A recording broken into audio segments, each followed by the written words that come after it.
हम लोग श्रीमद् भागवतम के तीसरे स्कंद के 13वें अध्याय के 16वें श्लोक को पढ़ेंगे। 15वें हमने पढ़ा था। मनु महाराज कहते हैं, यदोकः सर्वभूतानां महिमग्ना महाम्भसी अस्याउद्धरणे यत्नो देवदेव्या विधीयताम। यद ओकः सर्वभूतानाम, जो सभी जीवों का ओकः अर्थात निवास स्थान है, वह मही अर्थात पृथ्वी, मग्ना महाम्बसी महान अंभ यानी महान सागर अर्थात गर्भ जल में, गर्भ सागर में वह मग्न हो गई है। अस्या उद्धरणे यत्नो, इस पृथ्वी के उद्धरण में यत्न विधीयताम, हे देव, अस्य देव्यः, इस देवी यानी इस पृथ्वी देवी के उद्धरण में हे देव अर्थात ब्रह्मा जी आपको यत्न करना चाहिए। ठीक है, आपके द्वारा यत्न किया जाए, इस प्रकार से अर्थ होगा। अब ऐसा जब मनु महाराज ने ब्रह्मा जी को कहा, ऐसे वर्णन कर रहे हैं, तो अब मैत्रेय मुनि क्या कहते हैं जरा देखिए। मैत्रेय उवाच परमेष्ठी त्वपां मध्ये तथा सन्नाम वेक्ष्यगाम। परमेष्ठी त्वपां मध्ये तथा सन्नाम वेक्ष्यगाम। कथमेनां समुन्नेष्य इति दध्यौ धिया चिरम्। कथमेनां समुन्नेष्य इति दध्यौ धिया चिरम्। मैत्रेय उवाच परमेष्ठी त्वपां मध्ये तथा सन्नाम वेक्ष्यगाम। परमेष्ठी त्वपां मध्ये तथा सन्नाम वेक्ष्यगाम। कथमेनां समुन्नेष्य इति दध्यौ धिया चिरम्। कथपेनां समुन्नेष्य इति दध्यौ धिया चिरम्। मैत्रेय उवाच परमेष्ठी त्वपां मध्ये तथा सन्नाम वेक्ष्यगाम। परमेष्ठी त्वपां मध्ये तथा सन्नाम वेक्ष्यगाम। कथमेनां समुन्नेष्य इति दध्यौ धिया चिरम्। कथमेनां समुन्नेष्य इति दध्यौ धिया चिरम्। बोलिए। मैत्रेय उवाच परमेष्ठी त्वपां मध्ये तथा सन्नाम वेक्ष्यगाम। परमेष्ठी त्वपां मध्ये तथा सन्नाम वेक्ष्यगाम। कथमेनां समुन्नेष्य इति दध्यौ धिया चिरम्। कथमेनां समुन्नेष्य इति दध्यौ धिया चिरम्। श्री मैत्रेय ने कहा, इस प्रकार पृथ्वी को जल में डूबी हुई देखकर ब्रह्मा दीर्घ काल तक सोचते रहे कि इसे किस प्रकार उठाया जा सकता है। उनको समझ में नहीं आया। तू मतलब उसके बाद अपाम, अप मतलब होता है जल, तो अपाम मध्य, जल के मध्य, गाम पृथ्वी को, तथा सन्नाम, इस प्रकार डूबी हुई अवेक्ष अर्थात देखकर, परमेष्ठ यानी ब्रह्मा जी चिरम धिया, बहुत देर तक बुद्धि से, धिया मतलब बुद्धि के द्वारा, दध्यौ विचार करते रहे कि इति कथम एनाम समुन्निश्य, कि कैसे इसे ऊपर लाऊं। समझ में नहीं उनको आ रहा था। मैत्रेय वाचा, मैत्रेय जी ने कहा, परमेष्ठी तु अपाम मध्य, परमेष्ठी अर्थात ब्रह्मा जी ने इसके बाद जल के मध्य में तथा उस प्रकार सन मतलब अवस्थित, सन के बाद क्या है, सन्नाम मतलब स्थित, देखा, अवेक्ष मतलब देखा, किसको देखा, गाम अर्थात पृथ्वी को देखा। उससे पहले नहीं देख रहे थे। जब मनु महाराज ने बोला तब देखे, तो एक बात आ गई कि ब्रह्मा जी क्या ध्यान नहीं दे कि पृथ्वी है। देखिए, पृथ्वी का अपनी कक्षा को छोड़ करके जल में गिरना ही असंभव है। नेक्स्ट टू संभव कह लीजिए, हुआ तो है इसलिए असंभव तो नहीं कह सकता, लेकिन नेक्स्ट टू इम्पॉसिबल से कहना चाहिए, मतलब नहीं होता है, ये कभी होता नहीं है। तो ब्रह्मा जी के लिए घटना, जैसे इंग्लिश में कहते हैं इसे, नॉट इन अ क्वेश्चन, मतलब ऐसा हो ही नहीं सकता था कि पृथ्वी गिर जाए कहीं। तो वो इस बारे में विचार ही नहीं कर रहे थे कि पृथ्वी गिर भी सकती है। अनइमेजिनेबल, यस, इसको क्या कहेंगे अनइमेजिनेबल को हिंदी में? अकल्पनीय। उनके लिए अकल्पनीय था कि ये गिरे, इसलिए उधर ध्यान क्यों देंगे? नॉट कंसर्न वाली बात नहीं है। बात यह है कि वो सोच ही नहीं सकते हैं कि पृथ्वी गिर जाएगी। मैं कहूं कल सूर्य नष्ट हो जाएगा, मानेंगे आप लोग? सूर्य कल नष्ट हो जाए, ऐसे कैसे हो सकता है? ये बात ऐसे कैसे हो सकता है? इधर किसी को चिंता हो सकती है कि कहीं भाई हमारे घर में आलू आएगा कि नहीं, हो सकता है आलू खत्म हो जाए, सब कुछ खत्म हो जाए, कोई इंसान मर जाए, ये सब हो जाता है। लेकिन क्या सूर्य भी मर जाएगा? सूर्य तो नहीं मरेगा। तो कोई अगर ये कहेगा कि सूर्य मर गया, क्या आपके सूर्य मर गया क्या, तब आपका ध्यान जाएगा, अरे सूर्य कैसे मर गया? हाँ, आज तो सूर्य देर में उदित हुआ, सूर्य उदित ही नहीं हुआ, ऐसा ध्यान जा सकता है। तो उस तरह से समझिए कि ब्रह्मा जी ने उसे स्थान मांगा मनु महाराज ने, तो ब्रह्मा जी सोचे होंगे कि वो स्थान तो होगा ही, पर पृथ्वी पे हर कल्प में पृथ्वी में ही मनु के वंशज रहते हैं, तो वहाँ पृथ्वी में जाके रह जाओ। तो मनु कह रहे पृथ्वी तो दिख ही नहीं रही है, पृथ्वी तो दिख ही नहीं रही है। जब पृथ्वी दिख नहीं रही है तब परमेष्टि अर्थात ब्रह्मा जी का ध्यान गया और देखे कि अरे पृथ्वी तो जल में निमग्न है, उन्हें दिखाई नहीं पड़ रही है। तो फिर सोचने लगे कथम एनाम, कथम मतलब किस प्रकार, एनाम अर्थात इस पृथ्वी को समुन्निश्य सम्यक रूप से उद्धार करूं। सम्यक रूप से उद्धार करूं मतलब उठा करके इसे अपनी कक्षा में रख दूं ताकि वो स्टेबल पोजीशन पे आ जाए। हर ग्रह आप जानते हैं एक विशेष कक्षा में घूमता है। ऐसा नहीं कि जुपिटर क्या बोलेंगे हिंदी में, गुरु को आप पृथ्वी की कक्षा में बिठा देंगे तो घूमता रहेगा, नहीं, वो एक विशेष कक्षा में ही घूमता है। तो अच्छी जगह एकदम उठा करके उसे अपने स्थान में रखना है। ये हो गया समुन्निश्य का अर्थ।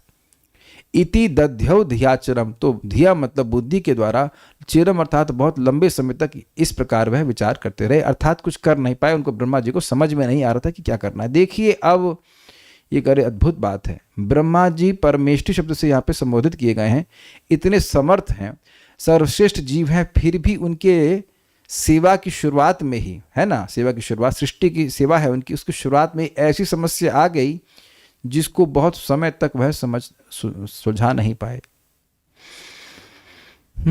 काफी बड़ी शिक्षा मिल रही है। भक्ति कर रहे हैं और कुछ समस्या आ जाए जो काफी देर तक हल ना हो तो हतोत्साहित नहीं होना चाहिए। भगवान की कुछ इच्छा होती है, उस समस्या को अभी वह सॉल्व नहीं करना चाहते हैं, आपके लिए वह समाधान नहीं करना चाहते हैं, उस समय आने पर उसका समाधान करेंगे। और आप देखेंगे कि समाधान बहुत आसान था, और समाधान वह होगा जो ब्रह्मा जी भी सोच नहीं सकते, जिस व्यक्ति का शरीर ही बुद्धि से बना हुआ हो।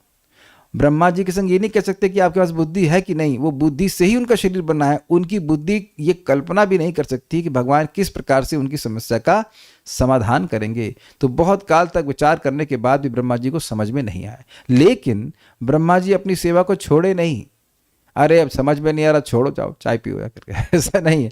उसको वह सोच रहे हैं कि कैसे इस कार्य को करना है, कैसे इस कार्य को करना है। ये सूत्र सीखिएगा कि अगर हमें कोई सेवा मिलती है जो हमें नहीं करनी आती है तो बड़ा अच्छा है, क्योंकि इस पर मन व्यक्ति लगाता रहता है बार बार कि मैं कैसे इस सेवा को करूं, किस प्रकार से सेवा को करूं।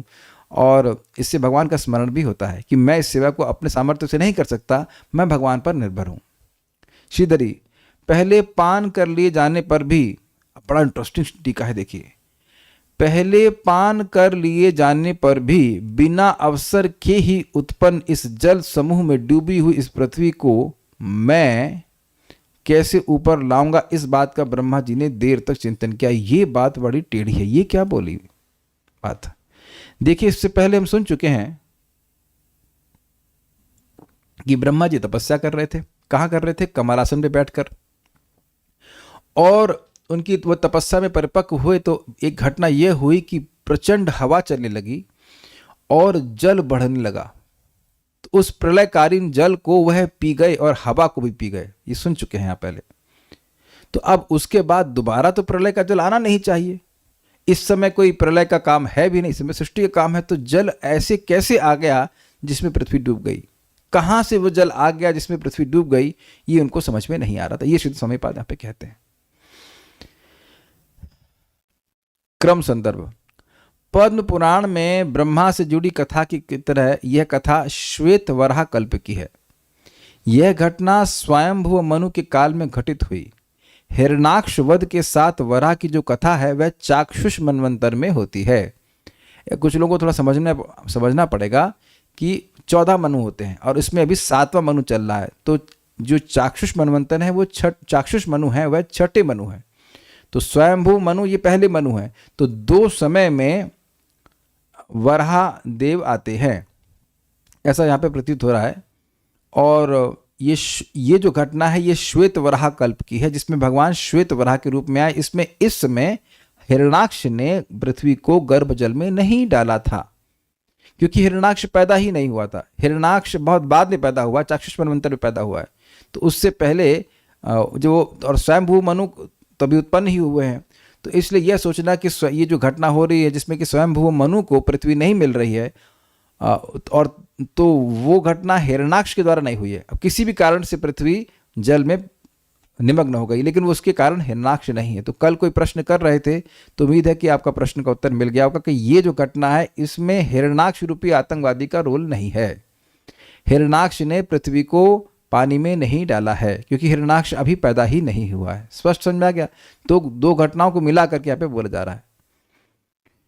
उस समय वराह का वर्ण काला था। 3.33.33 ये आगे भी इसमें इसी अध्याय में आगे आएगा। महाअंबसी का अर्थ है गर्भोदक सागर, महासागर। तात्पर्य, जीव गोस्वामी के अनुसार यहाँ पर जिन कथाओं का उद्घाटन किया गया है वे विभिन्न कल्पों की है। वर्तमान कथाएं श्वेत वराह कल्प की हैं। मतलब ये जो कथा आप सुन रहे हो, जिसमें ब्रह्मा जी को मनु महाराज कंप्लेन करते हैं कि पृथ्वी नहीं दिख रही है, आप पृथ्वी को दिखाइए, तो ये घटना श्वेत वराह कल्प की है। ये नहीं और उसके बाद जो जिसमें इसमें जो वराह देव हैं वो सफ़ेद वर्ण के हैं। और जो घटना हिरण्याक्ष के संबंध में सुनाई जाएगी 3.13.33 में, वो चाक्षुष कल्पी कथा होगी। इस प्रकार से समझावट होगा, यानी 2 बार प्रकट होते हैं। अच्छा, चलिए तो हम आगे पढ़ते हैं। हाँ, ऐसे कुछ समझावट हो रहा है कि 2 बार हो रहे हैं, 2 बार प्रकट हो रहा है। ओके, मेरे पीछे बोलिए। अब वो पूछा गया था कि बोला गया था कि ब्रह्मा जी विचार कर रहे हैं, तो इसी विचार पे वह प्रस्तुत किया जा रहा है कि वो क्या विचार कर रहे थे। सृजतो में क्षितिर्वार्भिर प्लाव्यमाना रसाम गता। सृजतो में क्षितिर्वार्भिः प्लाव्यमाना रसाम गता। अथात्र किम अनुष्ठेयम् अस्माभिः सर्गयोजितैः। अथात्र किम अनुष्ठेयम् अस्माभिः सर्गयोजितैः। यस्याहं हृदयाद् आसं स ईशो विधातु मे। यस्याहं हृदयाद् आसं स ईशो विदधातु मे। सृजतो मे क्षितिर्वार्भिः प्लाव्यमाना रसाम गता। सृजतो मे क्षितिर्वार्भिः प्लाव्यमाना रसाम गता। अथात्र किम अनुष्ठेयम् अस्माभिः सर्गयोजितैः। अथात्र किम अनुष्ठेयम् अस्माभिः सर्गयोजितैः। यस्याहं हृदयाद् आसं स ईशो विदधातु मे। यस्याहं हृदयाद् आसं स ईशो विदधातु मे। बोलिए। सृजतो मे क्षितिर्वार्भिः प्लाव्यमाना रसाम गता। सृजतो मे क्षितिर्वार्भिः प्लाव्यमाना रसाम गता। अथात्र किम अनुष्ठेयम् अस्माभिः सर्गयोजितैः। अथात्र किम अनुष्ठेयम् अस्माभिः सर्गयोजितैः। यस्याहं हृदयाद् आसं स ईशो विदधातु मे। यस्याहं हृदयाद् आसं स ईशो विदधातु मे। ब्रह्मा ने सोचा, समझ में आ रहा है? पिछले श्लोक में बोला गया कि ब्रह्मा जी दीर्घ समय तक सोचे, तो क्या सोच रहे हैं ये बता रहे हैं। जब मैं सृजन कार्य में लगा हुआ था तो पृथ्वी बाढ़ से आप्लावित हो गई और समुद्र के गर्त में चली गई। हम लोग जो सृजन के इस कार्य में लगे हैं भला कर ही क्या सकते हैं। देखिए कितनी सुंदर बात है। भगवत गीता में आसुरिक प्रवृत्ति क्या बोल रही है? मैं करने वाला हूं, जो कुछ होता है मैं करूंगा। और यहाँ ब्रह्मा जी अपनी संपूर्ण निर्भरता भगवान के ऊपर प्रस्तुत कर रहे हैं कि मैं कर ही क्या सकता हूं, जबकि सबसे समर्थ देवता है। सर्वोत्तम यही होगा कि सर्वशक्तिमान हमारा निर्देशन करें। बड़ी सुंदर बात है। वह यह भी नहीं उम्मीद कर रहे हैं कि भगवान सीधे आके उनका कार्य करेंगे। वह यह प्रार्थना कर रहे हैं कि भगवान हमें गाइडेंस दें। एक बहुत बड़ी शिक्षा आप सीख लीजिए जीवन में। जब अपने जीवन में यह ना समझ में आए कि हमें अब क्या करना चाहिए जिससे हमारा कल्याण हो, ऐसा जीवन में सबके कभी न कभी होता ही है, तो प्रतीक्षा करना चाहिए कि भगवान हमें सही मार्ग दिखाएंगे। श्रील प्रभुपाद जी अपने शिष्यों के संग बैठे हुए थे, उसको बंद कर देंगे बाहर वाले। शिष्यों के संग बैठे हुए थे और कुछ बात चल रही थी, मैनेजमेंट की कोई मीटिंग रही होगी, ये करना चाहिए कि वो करना चाहिए, ये करना चाहिए कि वो करना चाहिए। तो प्रभुपाद जी को अन्य लोग सभी प्रकार के सजेशन दे रहे थे कि ये अच्छा रहेगा, वो अच्छा रहेगा, ऐसा। प्रभुपाद कहे नहीं नहीं नहीं नहीं नहीं, ऐसा नहीं। फिर अंततोगत्वा प्रभुपाद जी ने इतना सुंदर बात कही जिसको जो सभी लोग मान गए। तो सब बच्चों मतलब स्टूडेंट्स ने पूछा, शिष्यों ने पूछा कि आपके पास इतना अच्छा आइडिया था तो आपने पहले क्यों नहीं बताया। तो उन्होंने कहा कि भगवान कृष्ण ने मुझे इससे पहले नहीं ये बात प्रकट करी। बहुत इंटरेस्टिंग है। तो आप कहेंगे प्रभुपाद जी शुद्ध भक्त है, हम कैसे करें? देखिए, भगवान को अपने हृदय में अनुभव ना कर सके, कम से कम बुद्धि के द्वारा निर्णय कर लेना चाहिए कि भगवान हैं। तो भगवान हृदय में भी हैं, भगवान विग्रह के रूप में भी हैं। हमारा अहित भगवान कभी नहीं करते, पहले ही समझ लेना चाहिए।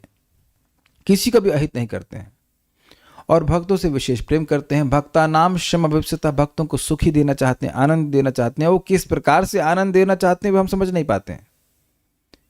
तो जीवन की कठिनाइयों में और सभी के जीवन में आती हैं कि नहीं समझ में आ रहा है तो होता है कि क्या करें। हम अपने काउंसलर से भी पूछते हैं तब भी नहीं समझ में आ रहा होता है। तो प्रतीक्षा करना चाहिए कि भगवान हमको सन्मार्ग दिखाएं, हमारा निर्देशन करें। और ये बड़ी सुंदर बात है, ब्रह्मा जी से शिक्षा लेनी चाहिए कि जो समझ ही नहीं आ रहा कि क्या करें तो भगवान से वह प्रार्थना कर रहे हैं। या भगवान सामने दिख रहे हैं क्या? देखिए कितनी सुंदर बात है कि भगवान सामने दिख रहे हैं। भगवान सामने नहीं दिख रहे हैं, लेकिन एक भक्त जानता है कि भगवान मेरे हृदय में हैं। तो भगवान आप मेरे हृदय में हो, आप मुझे स्मृति ज्ञान आदि देने वाले हो, आप मुझे बताओ कि मुझे क्या करना चाहिए। और आप ऐसा करने लग जाएंगे तो आप देखेंगे धीरे धीरे करके भगवान आपको रास्ता दिखाते हैं। और साथ साथ आप जो कार्य आपको मान लो प्रेरणा कुछ भगवान देते भी हैं तो अन्य भक्तों से भी सत्यापित कर लेना चाहिए, कंफर्म कर लेना चाहिए क्या ये सही है। पता है, जैसे मान लीजिए आप बीमार पड़ रहे हैं और इस बीमार की वजह से आप भगवान का भजन नहीं कर पा रहे हैं, मान लीजिए कोई व्यक्ति, तब भी भगवान से प्रार्थना करना चाहिए। भगवान तो आपकी स्थिति को जानते हैं। भगवान मेरे को बहुत कष्ट हो रहा है, मैं आपके भजन नहीं कर पा रहा हूँ, मेरी सहायता कीजिए। This is very very good. इससे भगवान से संबंध जुड़ता है कि हाँ और हमारे रक्षक भगवान है। और ये एक बहुत उच्च कोटि की बुद्धि का लक्षण है, चेतना का लक्षण है कि जब किसी को कठिनाई आती है तो वह किसकी शरण ले रहा होता है। तो यहाँ देख रहे हैं ब्रह्मा जी शुद्ध भक्त हैं, कठिनाई कठिन परिस्थिति में आने में भगवान की शरण ले रहे हैं। हमसे नहीं हो सकता, बिल्कुल दिख गया कि हमसे नहीं हो सकता है। भगवान हम आपकी शरण में हैं, आप हमको बताइए, समझाइए, निर्देशन दीजिए। मैं सृजता, मेरे सृष्टि करते समय क्षिति यानी पृथ्वी वार भी प्लाव्य माना, जल में डूबने के कारण रसागत, अब ये इंपॉर्टेंट पॉइंट है, रसातल में चली गई है। तो अब भक्त कहेंगे कि भाई रसातल तो नीचे का प्लैनेट है, तो क्या पृथ्वी रसातल में घुस गई? तो यहां पे रसातल का अर्थ है कि देखिए आप पृथ्वी के नीचे देखेंगे तो रसातल, और रसातल के नीचे क्या है? गर्भजल। तो रसातल के उपलक्षण से रसातल को बोल करके दिखाया ये जा रहा है कि वस्तुतः वो गर्भ सागर में गिर गई। वो आप ऊपर से 14 प्लैनेट हैं तो बीच में पृथ्वी है, सबसे नीचे में रसातल है। तो रसातल में पृथ्वी डूब नहीं सकती है। अब यहां देखिए बड़ा सुंदर बात आ रही है। हम आपको पहले बताए थे, एक होती है अभिधा वृत्ति और दूसरी होती है गौण वृत्ति। अभिधा वृत्ति का मतलब होता है कि जो शब्द लिखा है उसका वैसा ही अर्थ होना। जैसे ये है एक बालक है, इसका मतलब क्या है? ये एक लड़का है, क्योंकि बिल्कुल स्पष्ट वचन है। लेकिन अगर मैं कहूं कि मेरा घर गंगा जी में है तो अब ये बात सही नहीं बनती है। गंगा जी में घर नहीं हो सकता है, गंगा जी के पास हो सकता है। तो अब यहाँ पे अगर आप ये स्वीकार करेंगे कि पृथ्वी रसातल में चली गई है तो ये बात गलत होगी।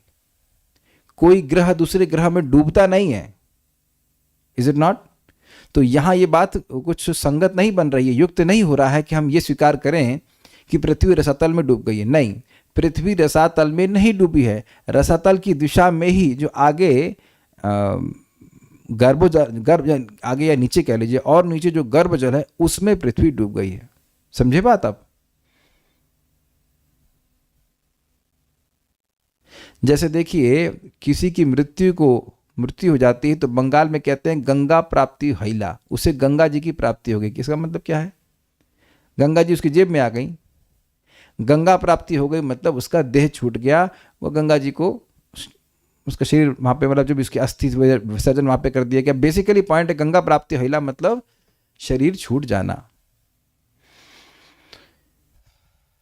तो ये बात इसको मैं पे ये समझाने का प्रयास कर रहा हूँ कि रसागता मतलब रसातल में चली गई है, इसका मतलब यह नहीं कि रसातल में चली गई है, अपितु रसातल की दिशा में जो गर्भ जल है वहां पे पृथ्वी डूब गई है, इसीलिए प्लाव्यमाना कहा गया है। आप कभी कहते हो कि क्या कोई बिल्डिंग पृथ्वी में डूब गई है, डूब गया है? इंसान पानी में डूबता है कि पृथ्वी में डूबता है? पृथ्वी में धंस सकता है लेकिन डूब नहीं सकता है। तो इसलिए जैसे बात हो रही है प्लाव्यमाना, मतलब जिस चीज में वो डूबी है वो जल होना चाहिए। प्लाव्यमाना मतलब उसमें डूब गई है, तो डूबने का मतलब है कि वो वस्तु जिसमें डूबी है पृथ्वी वह जल होना चाहिए, तरल होना चाहिए। तो रसातल तो है ना तरल है, रसातल तो पदार्थ मतलब ठोस वस्तु है ना, तो इसलिए वहां उसको ग्रहण नहीं कर सकते। वहां समझना हो कि रसातल के नीचे जो गर्भ जल है उसमें डूब गई है। इंगित अर्थ कह सकते हैं, गौण अर्थ कह सकते हैं, सेकेंडरी मीनिंग, उसको ग्रहण करना पड़ेगा। जैसे मैं कहूं कि ये आदमी तो बब्बर शेर है, तो वो आदमी बब्बर शेर है तो अपनी पत्नी को भी खा जाएगा फिर वो तो बब्बर शेर है मतलब वह बब्बर शेर के समान गुस्से वाला है या शूरवान है, पराक्रमी है, ये अर्थ। जब सीधा अर्थ का कोई अर्थ ना हो तब व्यक्ति गौण अर्थ को स्वीकार करेगा। अरे आपके पास मच्छर भिन भिना रहे हैं, बोलते हैं कि नहीं आपने, तो क्या वो भिन भिन भिन भिन भिन भिन कर रहे होते हैं? क्या एग्जैक्टली भिन भिन कर रहे होते हैं? क्या भिन भिन की आवाज आती है? भिन भिन भिन भिन नहीं, तो मतलब एक अंदाज दे दिया था कि कुछ आवाज गुंजायमान कर रहे हैं, कुछ गूंजने वाली आवाज कर रहे हैं। उम्मीद है कि आप बात समझ पा रहे होंगे। अथ मतलब अब, अत्र मतलब यहां, अर्थात इस मामले में कि पृथ्वी डूब गई है, इस मामले में सर्ग योजित शब्द होना चाहिए, सर्ग योजित ही, अर्थात सृष्टि कार्य में युक्त अस्माभि हम लोगों के द्वारा किम अनुष्ठेयम क्या किया जाना चाहिए। अब एक बड़ी सुंदर बात है, कोई कहे अरे छोड़ो यार, क्या पृथ्वी डूब गई, तुम्हारी पृथ्वी डूब गई तो तुम्हारी क्या रिस्पॉन्सिबिलिटी है? जब पृथ्वी ही डूब गई तो तुम्हें कौन ब्लेम करेगा? तुम काहे चिंता कर रहे हो कि मैं क्या करना चाहिए, मैं क्या करना चाहिए? तो कहते हैं नहीं, सर्ग योजित ही, हम लोग सर्ग में, सृष्टि में किसके द्वारा नियोजित किए गए हैं? भगवान के द्वारा। इसलिए हम अपनी सेवा को छोड़ नहीं सकते हैं। यद्यपि हमको समझ में नहीं आ रहा है कि सेवा कैसी होगी, लेकिन क्योंकि हम भगवान के सेवक हैं, भगवान के द्वारा सेवा हमको दी गई है, इसको छोड़ नहीं सकते। इसलिए हमें वो विचार कर रहे थे कि हमें क्या करना चाहिए। सेकंड पॉइंट क्या है कि सेवा ना भी समझ में आ रही हो कि कैसे करना चाहिए, फिर भी व्यक्ति भगवान के प्रति आसक्त होने के कारण, भगवान की निष्ठावान और आज्ञावान सेवक होने के कारण उनकी सेवा को नहीं त्यागता है। जैसे माधवेंद्रपुरी पाद को भगवान ने आदेश दिया कि तुम चंदन लेके आओ उड़ीसा से, मलयज चंदन। अब कहाँ वृंदावन और कहाँ उड़ीसा, और वही पैदल यात्रा। तो अब वो ये नहीं सोच रहे थे कि मुझे ये आज्ञा क्यों दी, कैसे जाऊंगा मैं, कैसे लेके आऊंगा।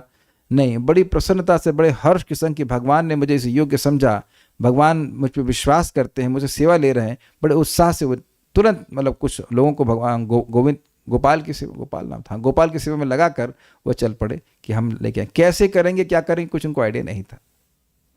तो ये भक्तों की विशेष निर्भरता और विशेष आसक्ति भगवान पर सूचित होती है। अहम यानी मैं मतलब ब्रह्मा जी, यस हृदयात, जिनके नाभि सरोवर अथवा संकल्प मात्र से, ये बड़ा अच्छा अर्थ लिखा गया है। हृदय का मतलब होता है हृदय, तो ब्रह्मा जी तो भगवान के नाभि सरोवर से प्रकट हुए हैं, तो इसलिए हृदय के दोनों अर्थ हैं। नाभि सरोवर भगवान विष्णु का हमेशा से था, लेकिन जब भगवान का संकल्प हुआ कि ब्रह्मा जी प्रकट हों, तब ब्रह्मा जी भगवान के नाभि सरोवर से प्रकट हुए। तो जो हृदय में संकल्प आया भगवान के, वो कारण था ब्रह्मा जी के प्रकट होने का। इसलिए कहते हैं कि जिन भगवान के हृदय अर्थात नाभि सरोवर, यह संकल्प मात्र से आसम, मैं उत्पन्न हुआ हूँ, स में विदधातु, वे ईश, वे भगवान यह कार्य करें, अर्थात हमारे से संपादन नहीं होगा, वही कुछ ऐसा करें जिसके द्वारा पृथ्वी वापस अपनी कक्षा में स्थित हो जाए। नेक्स्ट, सृजतो में क्षितिर्वार्भी प्लाव्यमानाम रसाम गतः, में सृजतो, जब मैं सृष्टि कर रहा था, सृष्टि के समय, क्षितिर्वार्भी, जो पृथ्वी क्षिति थी, वह वार्भी अर्थात जल में प्लाव्यमाना, वह डूब गई। वार्भी का अर्थ क्या लिया गया था? हाँ, जल के द्वारा डूब गई और रसाम गता रसातल को चली गई। स्पष्ट है कि जब बोल रहे हैं कि जल में डूब गई तो रसातल में चली गई का मतलब रसातल नामक ग्रह में नहीं गई है, वह गर्भ जल में गई है। यस, अथ इसलिए अथ मतलब अब अत्र इस विषय में किम अनुष्ठेयम, हमारे द्वारा क्या अनुष्ठान किया जाए। अस्माभि मतलब हमारे द्वारा, किनके द्वारा, अस्माभि सर्ग योजित है, हम जो सृष्टि में नियोजित है। हम लोग अभी नाश में नियोजित नहीं है। देखिए विचार कीजिए कि कहीं कोई व्यक्ति बुलडोजर चला रहा है तो सोचेगा क्या इतना मैंने नष्ट कर दिया, आगे और नष्ट करूंगा।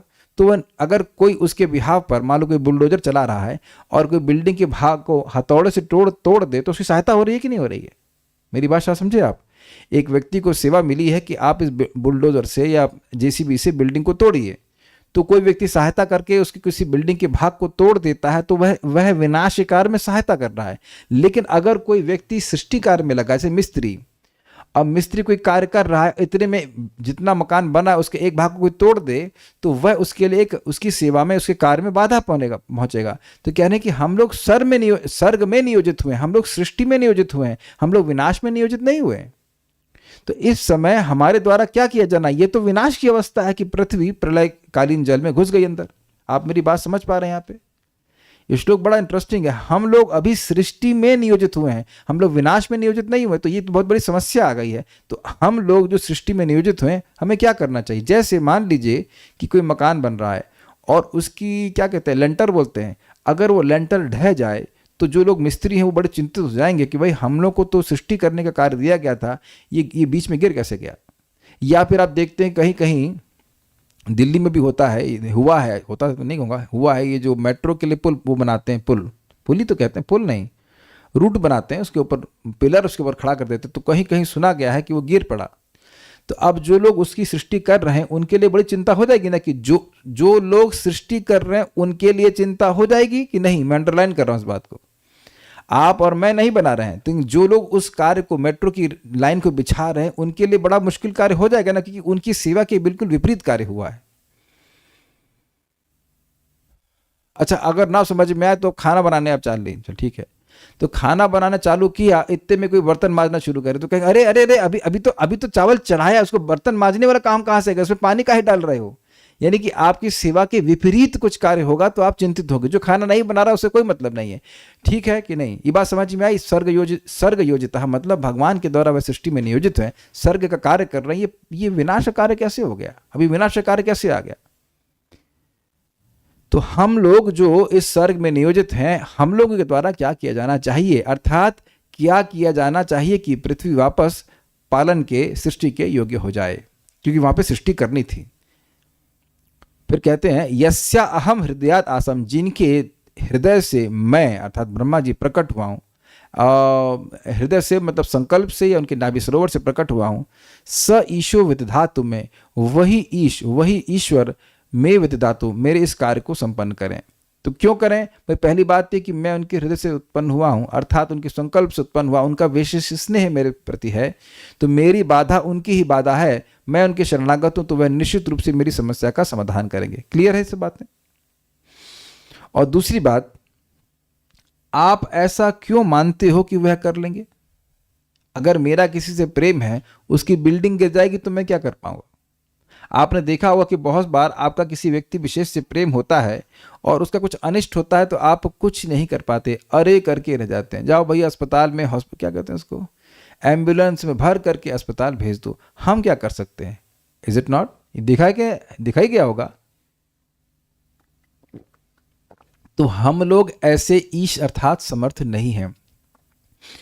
ये भगवान ईश हैं, इसका क्या प्रमाण है।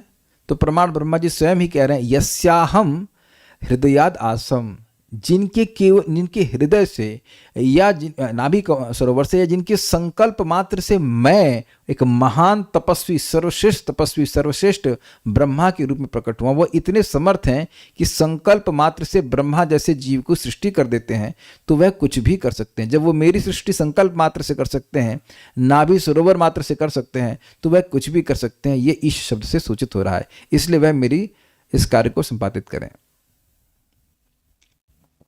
श्रीधरी, इस श्लोक में ब्रह्मा जी की चिंता का ही वर्णन किया गया है। ब्रह्मा जी सोच रहे थे कि जब मैं सृष्टि के कार्य में लगा हुआ था उसी समय पृथ्वी पानी में डूबकर रसातल में चली गई। यहाँ पे हिरण्याक्ष की बात नहीं है। इस समय मैं परमात्मा के द्वारा सृष्टि कार्य में लगाया जा चुका हूँ, अतएव इसके लिए जो मेरे द्वारा किया जाना हो उस कार्य को श्री भगवान ही पूरा कर दें। मतलब मेरे सामर्थ्य के बाहर ही बात है, मेरे से नहीं होगा। सारार्थ दर्शनी रसाम अर्थात रसातल में चली गई।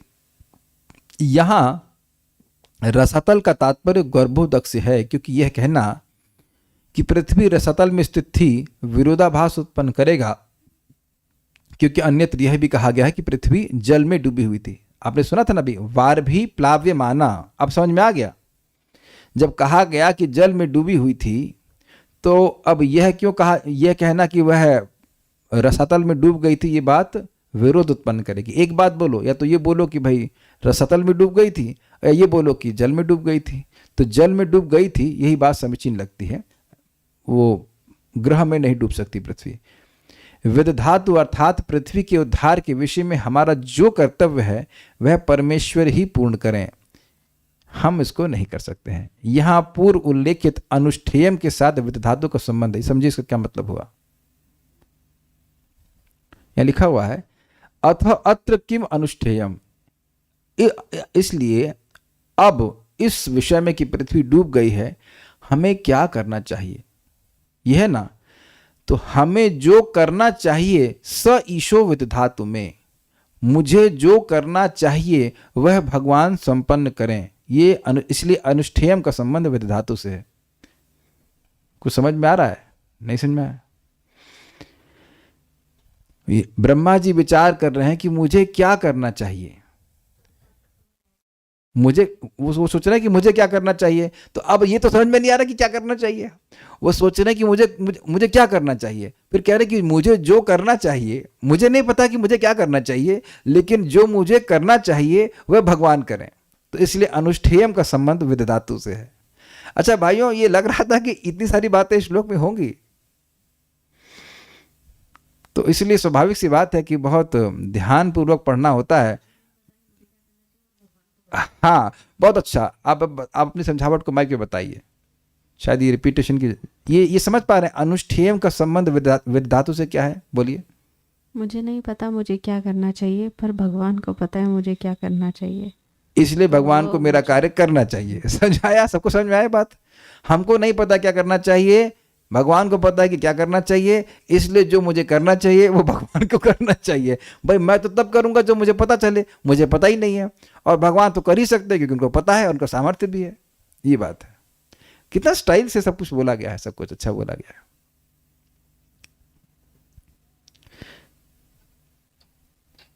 देखिए, वहां तक प्रयास कीजिए जहां तक आपकी बुद्धि चलती है, उसके बाद सब भगवान पे छोड़ दीजिए।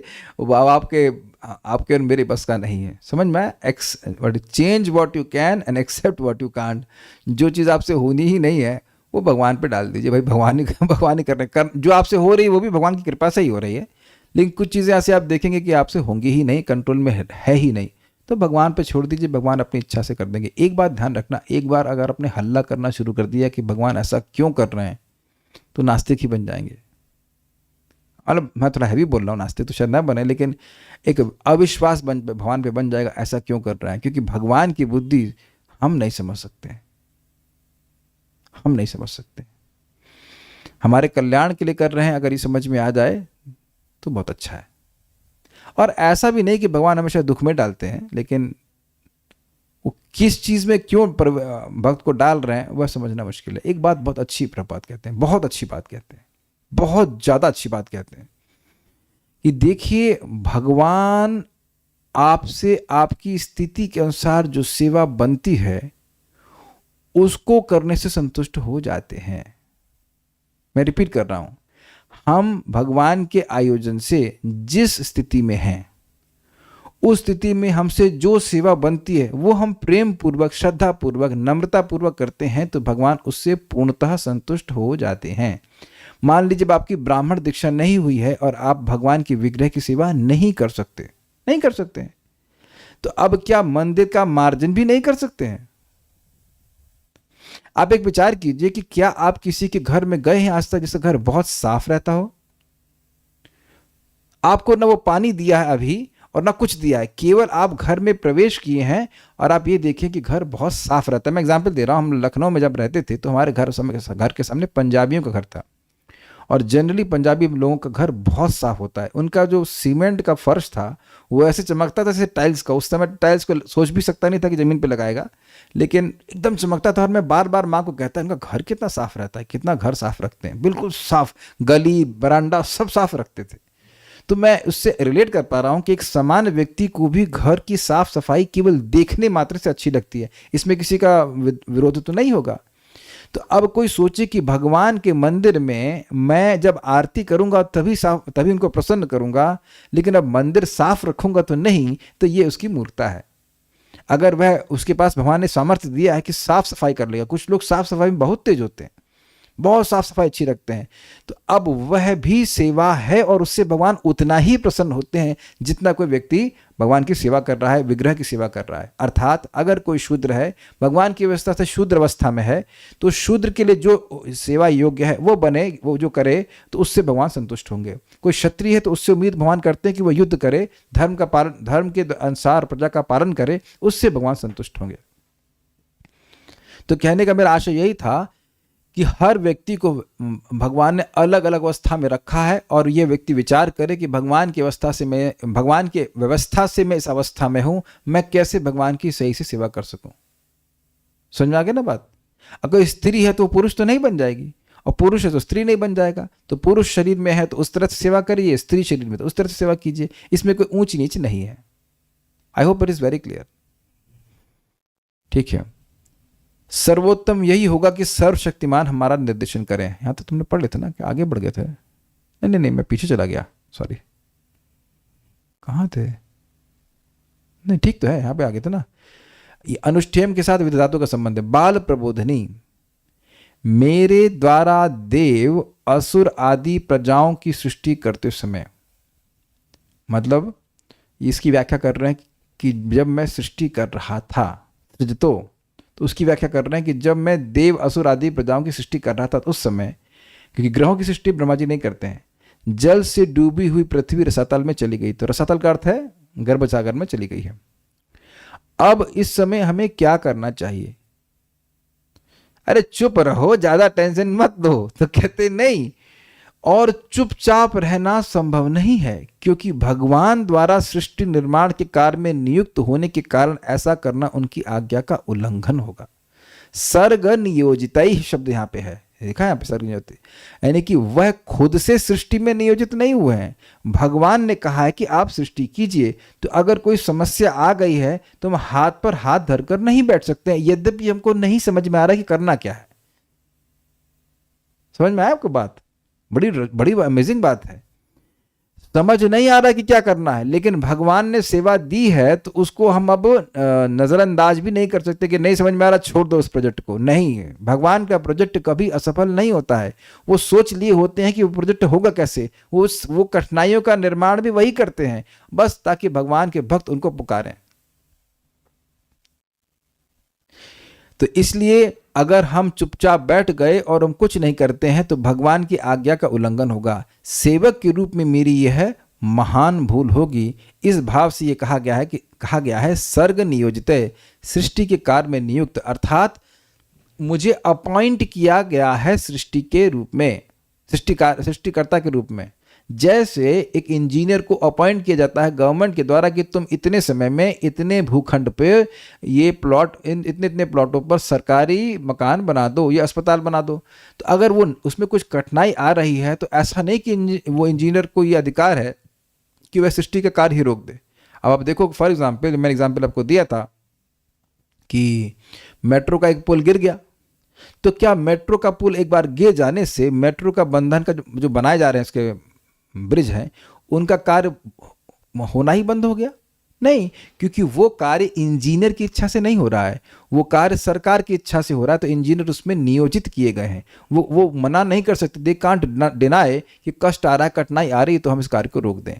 बड़ी सुंदर यहाँ पे शिक्षा प्राप्त हो रही है कि भगवान ने उनको नियोजित किया है, इसलिए वह सृष्टि के कार्य को नहीं रोकना चाहते हैं, लेकिन ये विचार करना कि कार्य होगा कैसे। तात्पर्य, कभी कभी भगवत भक्त जो कि विश्वसनीय सेवक होते हैं अपना अपना कर्तव्य निभाते समय विमूढ़ हो जाते हैं, किंतु वे हतोत्साहित कभी नहीं होते। समझे? वो समझ नहीं पाते कि इस अवस्था में हमें करना क्या चाहिए, लेकिन उत्साहित रहते हैं ये समझते हुए कि भगवान ने हमें इस सेवा में नियोजित किया है। उन्हें भगवान में पूर्ण श्रद्धा होती है और भगवान भक्तों के कर्तव्य पालन की उन्नति के मार्ग को सुगम बनाते हैं। ये एक बार नहीं, कई बार हुआ। समझे इसका मतलब? भगवान ने मुझे ये आज्ञा दी है। ध्यान दीजिए कि भगवान कोई उपाय बताते हैं, कुछ कार्य करने के लिए कहते हैं। अगर कोई व्यक्ति उसमें दोष बुद्धि ना करे कि ये किस प्रकार की इच्छा है, उनको समझ में नहीं आ रहा कि मैं नहीं कर पाता हूँ, ये कार्य कठिन है, ऐसा कुछ भी नहीं है। भगवान हमें ऐसा कोई कार्य करने के लिए कभी नहीं कहते जो हम कर ही ना पाए। जैसे सिंपल सी बात है, भगवान हम लोग को, स्पेशली कलयुग के लोगों को, यह नहीं कह रहे हैं कि तुम अब बड़े बड़े यज्ञ करो, यह नहीं कह रहे हैं कि तुम जा कर के ध्यान करो, और यह भी नहीं कह रहे हैं कि तुम बड़े ही महान तरीके से विग्रह की सेवा करो। वो कह रहे हैं कि तुम भगवान का कीर्तन करो। और अगर हम ये सोचते हैं कि हम कीर्तन नहीं कर सकते, तो थोड़ा समझिए, कीर्तन मतलब बोलना। आज सुबह से लेकर जब से आप जगे हैं, कितनी देर आप चुप रहे?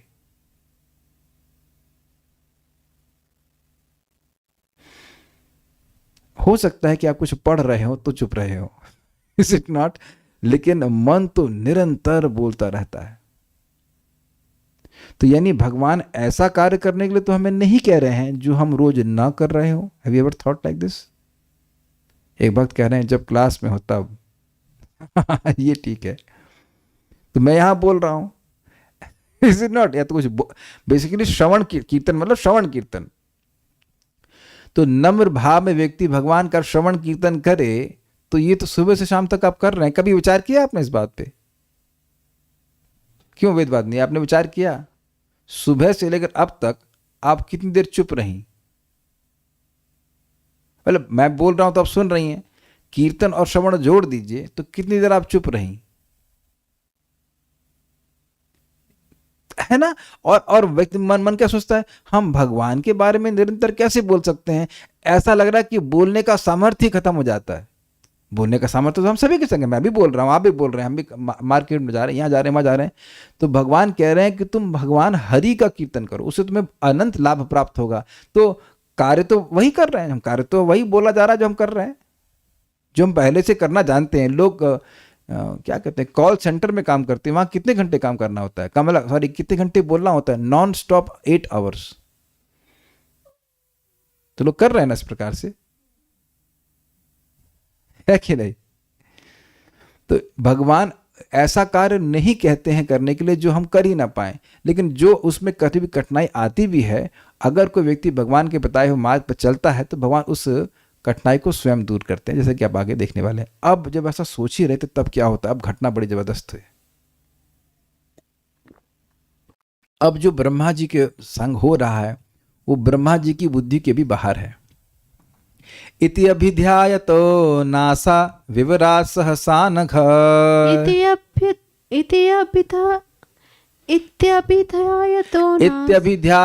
नासा विवरात् सहसा नघ, इत्यभिध्यायतो नासा विवरात् सहसा नघ, वराहतो को निर्गाद अंगुष्ठः परिमाणक, वराहतो को निर्गात अंगुष्ठ परिमाणकः, इत्यभिध्यायतो नासा विवरात् सहसा नघ, इत्यभिध्यायतो नासा विवरात् सहसा नघ, वराहतो को निर्गाद अंगुष्ठः परिमाणकः, वराहतो को निर्गात अंगुष्ठ परिमाणकः। बहुत जबरदस्त मजेदार श्लोक है। हे निष्पाप विदुर, जब ब्रह्मा जी विचार मग्न थे कि क्या किया जाए, तो उनके नथुने से सहसा एक सुअर यानी वराह का लघु रूप बाहर निकल के आया। ध्यान दीजिएगा कि छोटे छोटे छोटे सुअर के रूप में आया है, ऐसा नहीं है कि किसी पिंड के रूप में आया। वो जो छोटा रूप था वह भी वराह का ही रूप था। एक एक पॉइंट को सब पकड़ना होगा। अब आगे जाके बताया जाके उसमें बोला है इस प्राणी का माप अंगूठे के ऊपरी हिस्से से अधिक नहीं था। समझे? यद्यपि श्लोक में लिखा है अंगुष्ठ परिमाण का, यानी अंगूठे के भाग के बराबर होगा। तो कितना हो गया अंगूठा? अंगूठा थोड़ा लंबा होता है, लेकिन अंगूठा का अग्रभाग सोचेंगे तो मान के चलिए जो आपका नाखून है और उसका थोड़ा सा वो वाला शुरुआत वाला भाग जो अग्रभाग है अंगूठे का, उतना बड़ा ही था। वो आगे के श्लोकों में क्लियर हो जाएगा। तो लघु रूप क्या है, मतलब यही तो समझा, सुनना नहीं है, प्रश्न पहले दाग दोगे। अभी यहां बता तो रहा हूं कि लघु रूप का मतलब क्या है, आप पहले सुनो तो सही कि लघु रूप बाहर क्या निकल के आया। जैसे आपने देखा है बच्चों के खिलौने देखे हैं आपने, दिवाली में हिरण के, गाय के छोटे छोटे स्वरूप प्लास्टिक के बनाते हैं कि नहीं, तो क्या वो बड़ा हिरण होता है? नहीं, वो छोटा हिरण होता है। तो उसी तरह ब्रह्मा जी के नासिका से एक छोटा वराह रूप आया, तो को वराह रूप बाहर आया, ठीक है। लेकिन उसका माप इतना पूरा अंगूठा नहीं था, वो अंगूठे का अग्रभाग था। भाई नासिका से इतना बड़ा स्वर था ना बाहर आएगा, वो छोटे रूप में आया, वो फिर वो फैलता चला जाएगा, वो आगे देखेंगे हम। ओके। अनघ, हे निष्पाप विदुर जी। अब अनघ का क्या मतलब है? क्योंकि भगवान वराह देव का अवतार सारे पापों को नाश करने वाला है, इसलिए ऐसे अवतार की कथा को सुनने के इच्छुक आप हैं, ये सूचित करता है कि आप निष्पाप हैं। ये अनघ कहने का अर्थ है, हे निष्पाप विदुर जी। इति, इस प्रकार मतलब जैसे कि ब्रह्मा जी सोच रहे थे कि क्या करना चाहिए। अभिध्यायतः, ध्यान करते समय ब्रह्मा जी के, अभिध्यायतः मतलब अभितः ध्यायतः, उनका ध्यान कहीं और नहीं जा रहा था, सारा ध्यान इसी बात में एकाग्र था कि मुझे क्या करना चाहिए। ऐसे ध्यान करते समय ब्रह्मा जी की नासा अर्थात नासिका के, विवरात मतलब छिद्र से, नासिका के छिद्र से, एक छिद्र से, अंगुष्ठ परिमाण का, अंगूठे के माप वाला, इसको आगे के श्लोक में क्लियर किया जाएगा कि अंगूठे के अग्रभाग के माप वाला, वराह तोकः, तो का मतलब होता है छोटा, तो का कृष्ण मतलब छोटे कृष्ण, लिटिल कृष्णा। तो वराह तो का मतलब वराह का लघु रूप, छोटा रूप, बहुत कंप्रेस्ड, बहुत छोटे रूप में, सहसा निर्गात, एक का एक बाहर आया। अब निर्गात में व्याख्या है, अब बताऊंगा कि क्या है। अभिध्यायतो नासा विवरात सहसानघ। इस प्रकार से जब वह ध्यान कर रहे थे ब्रह्मा जी, तो उनके नास विवरत अर्थात नास के छिद्र से सहसा अचानक, अनघ अर्थात हे विदुर जी, वराह तो को निर्गात, एक छोटा वराह प्रकट हो गया, जो कि कितना छोटा था, अंगुष्ठ परिमाण का, वह अंगूठे के परिमाण का था। आगे की टीकाओं से समझा जाएगा कि वह अंगूठे के अग्रभाग के बराबर था। अब देखिए बड़ी सुंदर टीका है श्रीधरी। वराह तो को शब्द का अर्थ है छोटा सा वराह, बहुत छोटा सा वराह, जो कि नासिका से आया, एक बात। दूसरा, वंशीधरी कहते हैं, यहां देखिए क्या कहें, यहां कहा गया है कि निर्गात अर्थात बाहर आया, और यह युक्त है क्योंकि भगवान के द्वारा पुत्र के रूप में व्यवहार नहीं किया गया, नहीं तो प्रसूत अर्थात जन्म दिया, ऐसे शब्द का प्रयोग किया जाता है। अब आप विचार कीजिए कि यहाँ पे माताओं के गर्भ से बच्चा बाहर आया, ऐसा बोलते हैं कि ये बोलते हैं कि माता ने बच्चे को जन्म दिया। समझ रहे ना, देखिए ना क्या क्या बातें यहाँ पे बोल रहे हैं। अभी तक जिन लोगों को ब्रह्मा जी ने सृष्टि करी, जैसे कि रुद्र, जैसे कि 10 पुत्र उनके, तो उनका और ये स्वयंभू मनु भी, इनका व्यवहार ब्रह्मा जी के प्रति कैसा था, पुत्र के रूप में था।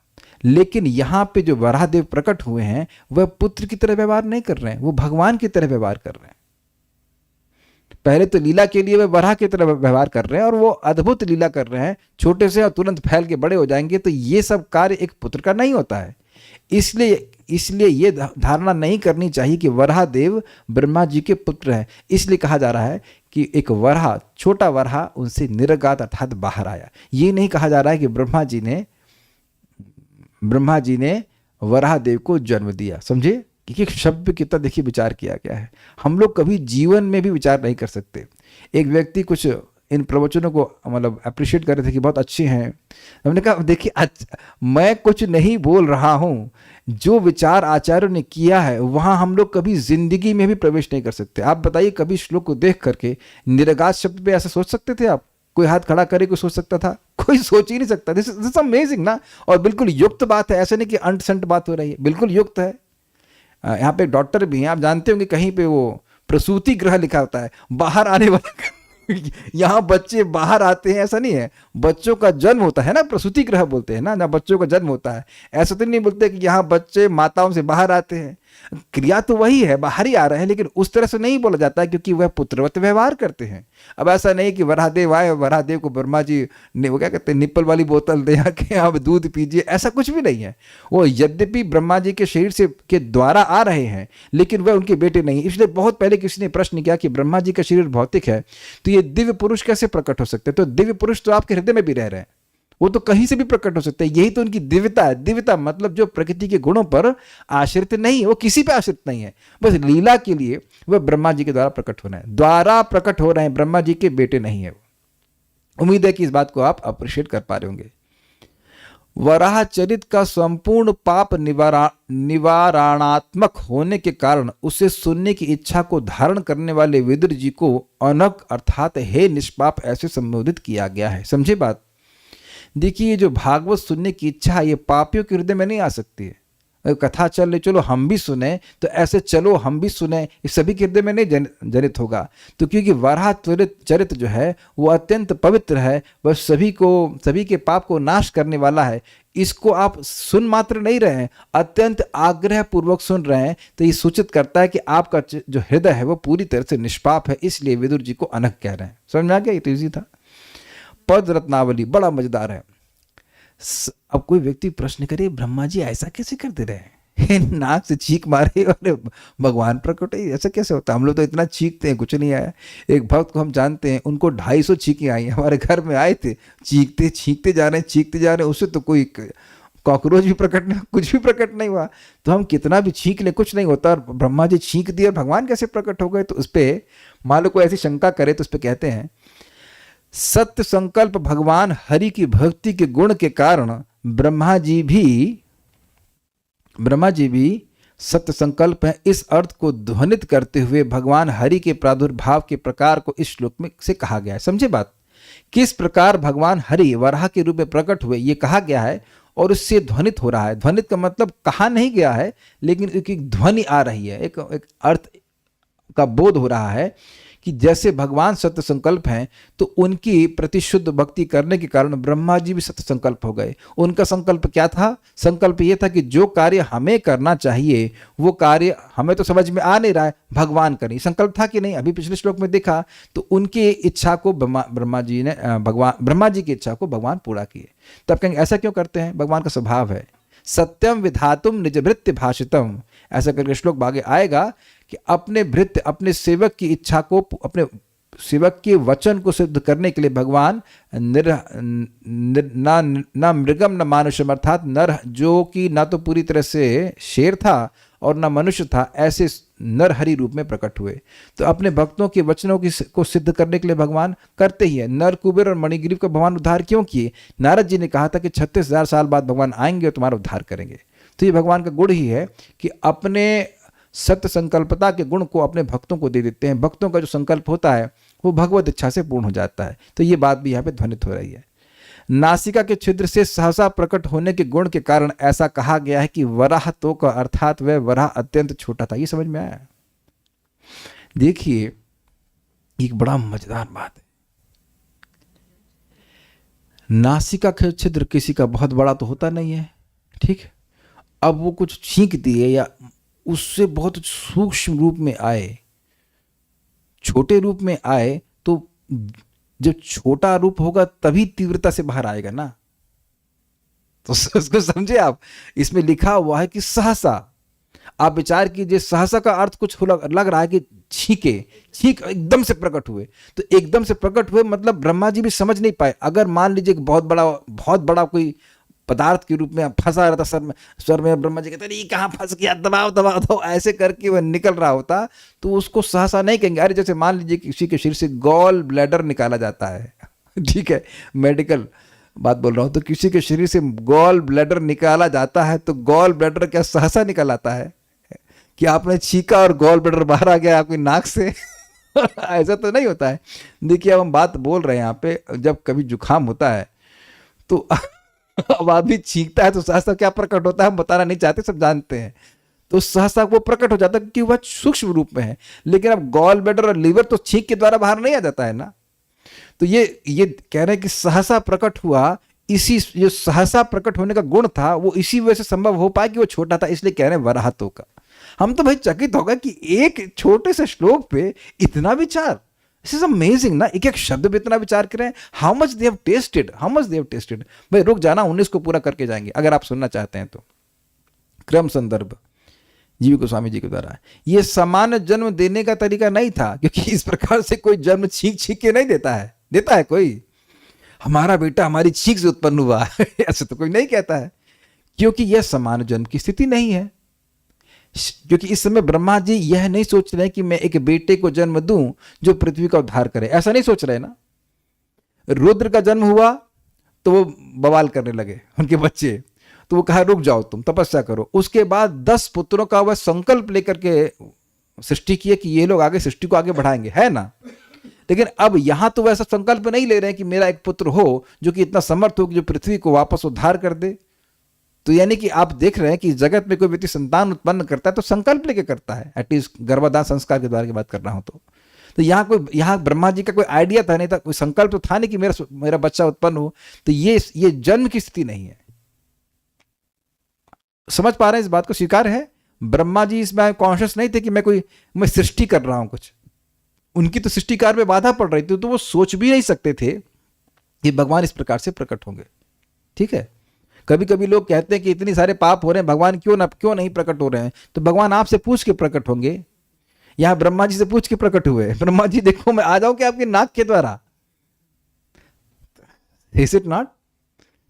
श्रीधर स्वामी ने क्या कहते हैं, श्रीधर स्वामी श्लोक 22 में कहा है कि वराह भगवान के आकार अंगूठे के अग्रभाग के बराबर था, यद्यपि यहां कहा गया कि वे अंगूठे के बराबर था। इसकी व्याख्या मैंने भी थोड़ी देर पहले कर दी।